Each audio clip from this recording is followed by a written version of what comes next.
me. Hold it. You know, the beauty of the whole thing is he had a purpose for all of us. And with my little bitty talent of dancing, he can take the smallest thing like he did with, that stone that brought down Goliath. Lola Falana was once quite the superstar in Hollywood. However, one day she had to film a scene that changed everything. And my secretary and I would say prayers every evening. So the beauty is that at this point, that fame doesn't belong to me. I remember throwing myself down on the floor and crying to heaven, take this away from me. It's empty. I'm miserable.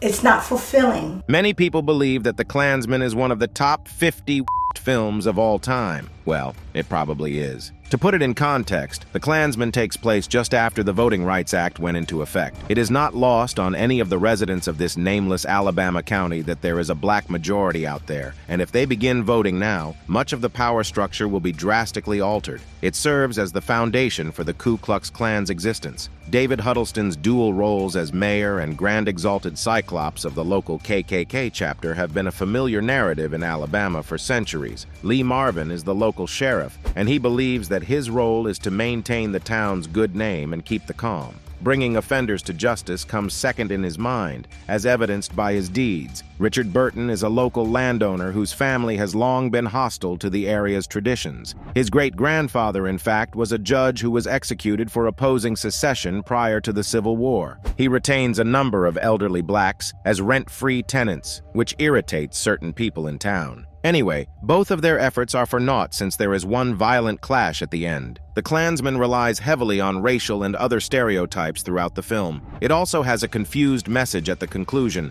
leaving you scratching your brain as to what it all means. It also, to my knowledge, contains the only R scene in film history that may cause you to chuckle. Cameron Mitchell is Marvin's deputy and a dedicated Klansman. Under the guise of his badge, he arrests Lola Falana and takes her to a warehouse where he R her in front of the other white sheet boys who are gawking. It's so ridiculously devised that you could find yourself chuckling. And who could take Mitchell's persona seriously with a name like Buttcut Bates? Nonetheless, life imitated art. O.J. Simpson appears in this as a black avenger after Klansman kidnap and friend of his. He goes around Kay the Hooded Pigs, but we know what happened to O.J. in real life. Samuel Fuller backed out of directing because alterations were made to his script, and Lee Marvin wanted to go but couldn't because he had signed a contract. Richard Burton was doing almost anything at this point, sauntering through the film with a fake Southern accent. One review of the movie read, "The finished film is a tonally confused, visually unexciting, and oftentimes very funny concoction that doesn't have a lot going for it on paper. Huey's hard-hitting story about racial violence is diluted and obfuscated by camp moments like a fight scene where Burton drunkenly karate chops people, throwing many through doors. The dialogue sounds stilted and preacherly when it isn't hilariously over the top. The movie is cheap-looking, even for something billed as a work in the exploitation genre, looking like cinematographer Lloyd A. Hearn forgot to clean his camera lens before shooting began, as well as all that. Many of the supporting actors have had their voices dubbed in post-production, and it's not a subtle or decent piece of work, with the dubbing of Luciana Paluzzi being the most notably inept, which is not to mention Burton's performance at all. In every scene, it is obvious he's 4 sheets to the wind and clearly has no interest in the material. Struggling with his Southern accent, he's like a poorly drawn, very funny caricature. Though reports say he was doing an equal amount of drinking, Marvin actually delivers a steady, interesting performance as the sheriff, not once appearing intoxicated. There is much pleasure that can be drawn from watching Burton act in The Klansman, but none of it was intentional. Another review said, "The film contains at least one unwatchable R scene and some tasteless dialogue. It also suffers because Burton is so clearly miscast as a Southern sympathizer. His accent is dodgy, and he seems disinterested in the story. However, it takes a highly charged theme and deals with it interestingly and provocatively. The violence jolts you out of your chair and forces you to think about the two sides of the argument. The climax is memorable and leaves you feeling empty and sick, especially at the waste of life caused by the single-minded lethal actions of R extremists." Lola Falana was dubbed the First Lady of Las Vegas at her 1980s career peak. Falana, a multi-talented dancer, singer, actor, and all-around performer, was a S celebrity. Falana rose to become the highest-paid female performer in Las Vegas history while studying with blues singer Dinah Washington, Sammy Davis, Jr., Bill Cosby, and Wayne Newton. Falana's career, however, changed abruptly in 1987 when she was diagnosed with multiple sclerosis. Despite her recovery and a brief return to the Las Vegas Strip, religion had supplanted show business as the foundation of her life. Falana converted to evangelical Roman Catholicism and formed her own ministry, preaching and helping orphans in AIDS-ravaged sub-Saharan Africa. Lola Falana was born in Camden, New Jersey on September 11, 1942, as the third of 6 children, 2 girls and 4 boys. Bennett Falana, her father, had moved from Cuba, joined the United States Marine Corps, and worked as a shipyard welder. Lola's mom, Cleo, was a seamstress. By the age of 3, Lola aspired to be a famous dancer. Her parents fought to give her piano and violin lessons, as well as dancing classes like jazz, modern, Afro-Cuban, and tap. Lola began singing in a church choir when she was 5 years old. Lola was 9 when the family relocated to Philadelphia. She continued to learn dance at Sidney King's Germantown studio until the age of 12, when she began teaching jazz, ballet, and tap. During junior high, she choreographed and produced school plays while also working as a hairdresser in Atlantic City, New Jersey. Falana's first break occurred when she was 16. In 1958, Dinah Washington performed in Philadelphia. Falana approached her and begged for a job as a dancer. She emerged on stage that night, dressed in a handcrafted, ruffled, and sequined outfit. Falana's swimsuit strap snapped during her dance routine. Falana, embarrassed yet enraged by Washington's laughter, held the strap in her mouth and continued to dance, performing 16 jetés. The audience went berserk, and Washington hired her. Within a year, Falana was earning $10 per show while dancing in nightclubs, accompanied by her mother or dance instructor. She took the name Lola from the song "Whatever Lola Wants, Lola Gets." Falana left her family at the age of 18 to pursue her dreams in New York City against her father's concerns. Falana obtained work as a dancer at Small's Paradise in Harlem after sleeping in subway carriages until she could afford an apartment. In 1964, she beat out 200 other aspiring dancers for the main part in Sammy Davis, Jr.'s Broadway musical Golden Boy.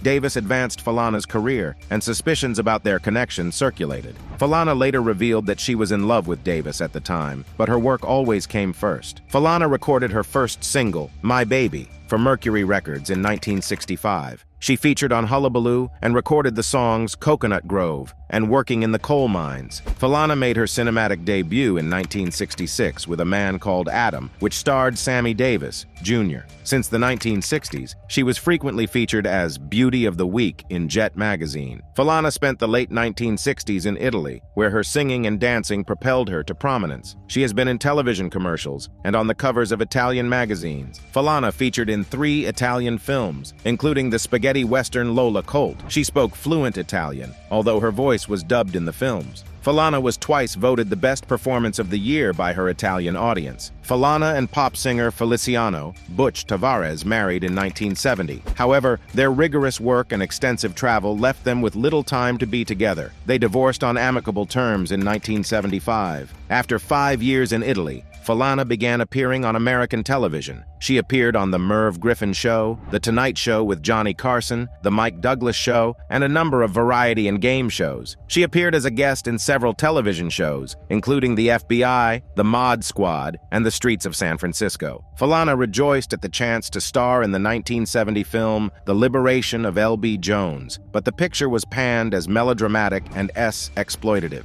The film's criticism startled Falana's political and social consciousness, and she turned down her next 11 film offers. Instead, she went on Bob Hope's USO tour in Southeast Asia in 1972. Falana appeared in 2 additional films, although she was more known for her work on The New Bill Cosby Show and Ben Vereen's summer replacement series, Comin' at Ya. She also appeared in Bob Hope and Liberace specials, among many other shows. Aside from acting, Falana made infrequent recordings. Her disco single, There's a Man Out There Somewhere, peaked at number 67 on Billboard's R&B chart in June 1975. Falana hadn't performed on stage in nearly 10 years due to her concentration on television and movies. As a result, she was hesitant when her manager, Norman Brokaw of the William Morris Agency, pushed her to accept a position in the Broadway musical Dr. Jazz. She eventually decided to do the show, and despite the fact that it only ran for 4 nights, Falana was nominated for Best Actress in a Musical at the 1975 Tony Awards. Falana won a Clio Advertising Award in 1976 for her ads for Fabergé's Tigress, earning her more than $1 million.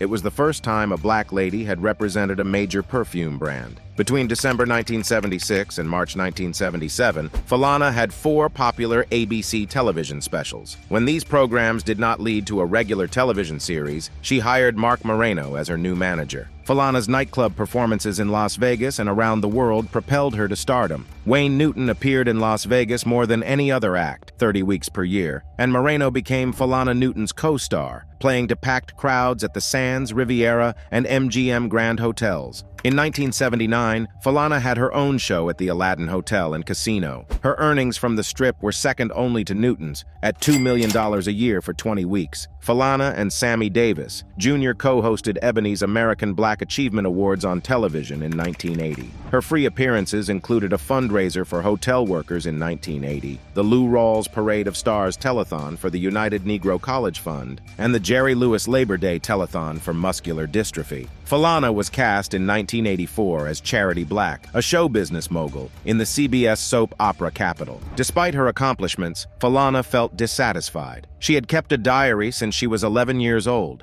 and in 1982 she typed up her recollections and comments in manuscript form, but Thoughts was never published. She had numerous major surgeries and was nearly K by peritonitis in 1983. Falana remembered this time in her life to Jet magazine in March 1990. "I was out on that road dancing and singing my heart out and shaking that thing, and then I found that every time I would go back to my hotel room, I was crying. I didn't like the person I had to transcend into because I was already changing." Falana's vision began to blur in June 1987, and she found it difficult to control her voice. In December, shortly after taping a Motown Christmas special with Red Fox, she rose from bed and fell down 5 times. The left half of her body was completely paralyzed. Falana has MS, which is a chronic, degenerative, and incurable illness of the central nervous system. Her manager, Joseph Schenck, has canceled over $2 million in nightclub and performance appearances. Falana recounted her condition to Jet in August 1989. "What a difference a day makes. One day I'm standing tall and listening to applause of fans, and the next day I'm a cripple lying in bed reading mail from fans." Instead of seeking modern care, Falana went to her friends, neighbors, family, and her faith. As she recuperated in Brenda and Lionel Richie's Los Angeles home, comedian Dick Gregory advised her to eat fresh fruits, vegetables, and water. Despite the agonizing discomfort, her exercise routine comprised weights, a stationary cycle, a treadmill, stair climbing, a trampoline, and physical therapy. In less than a month, she began to recover. Although Falana experienced 5 more devastating outbreaks over the next 18 months, her sickness went into remission. Falana told Jet in an early 1988 interview from her Las Vegas home, "I could always get up and move my body and make a living or just feel good about myself. Then I woke up one day with a crooked face, a crooked mouth, and dragging limbs, and I said, okay, it's not about physical prowess and glamour anymore, Falana. All the gifts that you counted on, that you identified with as yourself, are no longer present. So I took inventory and I looked in my little bag to see what I had left over. I had one jewel left in the bag, the brightest jewel of all. I had the gift of faith." In 1989, when Falana received the Oscar Michaud Award at the 16th Annual Black Filmmakers Hall of Fame Awards, the March 20th edition of Jet cited her as saying, "I don't mind if I don't do it. Dance. Ever again. God is challenging me to see if I have the faith." The awards program included taped tributes to Falana's talent and courage from Sammy Davis, Jr. and Jerry Lewis. Falana later performed on stage with Wayne Newton at the Las Vegas Hilton, singing Proud Mary. Although clubs were hesitant to book her, afraid that she would relapse, Falana returned to the Sands in July for 3 sold-out shows, singing in Spanish, Italian, and English. Jet claimed in August 1989 that she had announced the first night, "I'm back." When an audience member questioned if she was cured, she said, "I'm not cured, but I'm healed." Medicine's purpose is to cure. Heal is what God does. By early 1990, Falana had received offers in Las Vegas, Los Angeles, Atlantic City, and Boston. She appeared on television talk shows and lectured at college campuses. But Falana was transitioning from a S symbol to a spiritual leader. She later told People Weekly, "My car just pulled into the parking lot of a Catholic church. I entered, and something inside of me said, 'Welcome home.'" Falana revealed from the pulpit of Chicago's Christ Universal Temple in early 1990 that she had been celibate for about 13 years and was leaving her vocation to become a nun. In a March 1990 Jet story, she stated to the congregation, "When I was growing up, I wanted to be like everything I saw in the movies, on television, and in videos. Hot S.